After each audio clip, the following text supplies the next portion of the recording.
Hello, everyone. This is Robert Najami from Athens, Greece, and we will be talking tonight about overcoming fear. Unless you have not, just in case you have not set up your screen properly, on the upper right-hand side, you should click on the small symbol that says Fit Screen that allows you to see everything that's on my screen. And then to the right of that, maximize so that it becomes larger. In that mode, you cannot make comments or ask questions. So if you want to send in a question, you just click restore in that same area, and that will allow you to have space to um, send in your written message. I will look at the messages at the end of the presentation. So let's get started. I hope that we'll be able to finish this evening. If not, then we will continue next Monday. I will send a message to inform you exactly when we will start. Uh, the first part of our webinar is the causes and the effects of fear on our lives. Now, fear is a very general word that can mean many types of emotions. It could start out with slight discomfort or irritation. Fear is behind all negative emotions. We can experience that as aversion or rejection or insecurity, weakness, worry, inability, confusion, anxiety as fear itself. It can lead to depression, to avoidance, to feeling terrified, even hysterical, to panic, paralysis, anger, aggressiveness, and violence. All of these, in some way, are manifestations of fear. Now, we can be, here is an image which shows us how we can actually, uh, how fear affects our bodies. We start out with anxiety, I would say at around 2 o'clock here. And that leads to shallow breathing and muscular tension, which leads to more shortness of breath, to tiredness, to less energy, to increased anxiety and shortness of breath, and that creates a vicious circle of anxiety and fear and physical symptoms that actually lead up to even more fear. Now, when we fear, we lose our clarity, our concentration. We are less able to manifest the results that we would like. We become less productive. Of course, we lose our peace, our happiness, and continued fear leads to the deterioration of our health. So it's a problem on all levels. Our fears affect all aspects of our lives. They affect our work, our ability to function properly, our health. They affect our happiness. They obstruct our evolution, and of course our relationships. So everything in our life is affected by our fears. Now, what are some of the results of fear in our lives? The first result is that we live a limited life, entrapped in what is familiar. That is, that we are afraid of trying something new, because when we try something new, the new always holds a sense of danger for us. We are comfortable and feel safe with what is familiar. So one of the results of fear in our lives is that we live a limited life and allow ourselves to experience few new experiences. A second effect of fear in our lives is that we begin to experience distrust.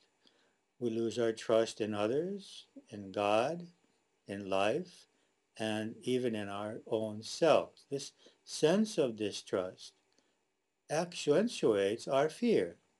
And so the more we fear, the more distrust we feel, and the more distrust that we feel, the more fear that we feel. So we become quite isolated and alone in our fear. A third effect of fear in our lives is that we confuse and distort what we perceive. We see things not as they are, but as we fear that they are. We perceive people and their motives and their activities, their actions as dangerous. We perceive life as dangerous, microbes as dangerous, people as dangerous. And here you can see in this image, we see a rope as a snake. So we tend to see what we fear in what is around us. We perceive danger where it does not exist. A fourth effect of fear is that we become self-centered, that it's difficult for us to really be aware of what other people need, how they are feeling. We are so absorbed in what we need in order to feel secure that we become deeply self-centered. This may not be evident that it's fear that's causing us to be self-evident. It may not be clear with other people also, but it's a fact. The more I fear, the more I need to focus on getting what I want, what I need, in order to feel safe. And the less energy that I have and awareness I have in order to help other people. Our fears also cause us to become uncooperative. That is, we become afraid of cooperation, each contact with another person, each new reality is a source of danger for us, and we do not cooperate easily. A person who is free from fear can easily cooperate, have contact with other people, and communicate with them. Uh, Eventually, if we fear enough, this fear will cause a deterioration in our nervous system and in our endocrine system, and eventually in our defense or immune system. And this will be the cause of losing our health. So the continuous anxiety or fear is destructive to our health. Now, fear distances us from our true nature, and distancing ourselves from our true nature causes fear. So we have a small diagram here which explains the creation of fear. We are spirit. We are divine beings, divine consciousness. We are not these physical bodies. We are using these physical bodies. We are expressing ourselves as unlimited consciousness through these limited bodies. And when we are focused in these bodies, we tend to lose the awareness of our true nature. We experience amnesia, spiritual amnesia.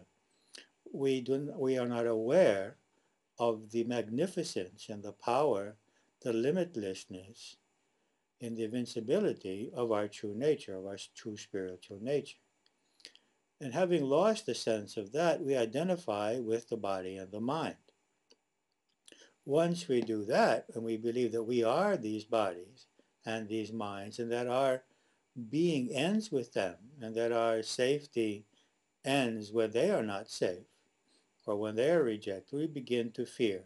And we fear for the pain or the death of the physical body, and we fear for the pain or the rejection of the ego. These two fears, the fears for the body and the fears for the ego, for the mind, cause us to develop attachments and aversions. And each attachment creates even more fear, because when I'm attached to having something in order to feel safe, then I fear not having that. I get angry at people who prevent me from having what I need to have in order to feel secure. I am jealous of those who have it. And even when I have what I need in order to feel secure, I fear losing it. So there's really no peace as long as I'm attached to certain persons or money or situations or positions or to my appearance or whatever it may be in life in order to feel secure. So the greater the fear, the more attachments, the more the attachments, the more the fear. Now, there are some factors that engage with fear, and fear increases them, and they increase fear. One of those is a sense of separation and alienation. The more separate and alienated I feel from people, from animals, from my environment, the more I fear. And the more I fear, the more separate and alienated I feel. These go together. A lack of familiarity also causes me to fear. When I become familiar with a person or an animal or a situation, I gradually lose my fear for that. So the lack of familiarity causes me to fear, and fear causes me to not approach what I'm not familiar with. Mistrust increases fear, and fear increases mistrust. Attachment increases fear, and fear increases attachment. Fantasy, our mind tends to fantasize, and when it does, that can be a creative experience, but it can also be a fearful experience, as when our fantasy, our imagination serves our fears, we imagine whatever we fear happening even when it's not. So our fantasy can engage our fear, and our fear, our fantasy. And our memory. Memory does not work with logic. It works with emotional charge. What does that mean? I could have 10,000 positive experiences with walking down a certain street, or driving my car, or being with a certain person. And they could all be positive and safe, and I feel relaxed. And then if I have one experience, negative experience, fearful, traumatic experience, walking down that same street, or with that same person, or driving that car, I begin to fear. I ignore the 10,000 safe experiences, and I allow the one emotionally charged experience to control my mind. So our memory works selectively based on emotional charge and fears the future, what we have experienced in the past.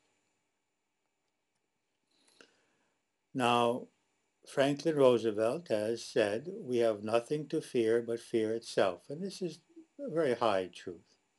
There is really no danger for us in life because we are immortal beings. So even in death, there is no danger.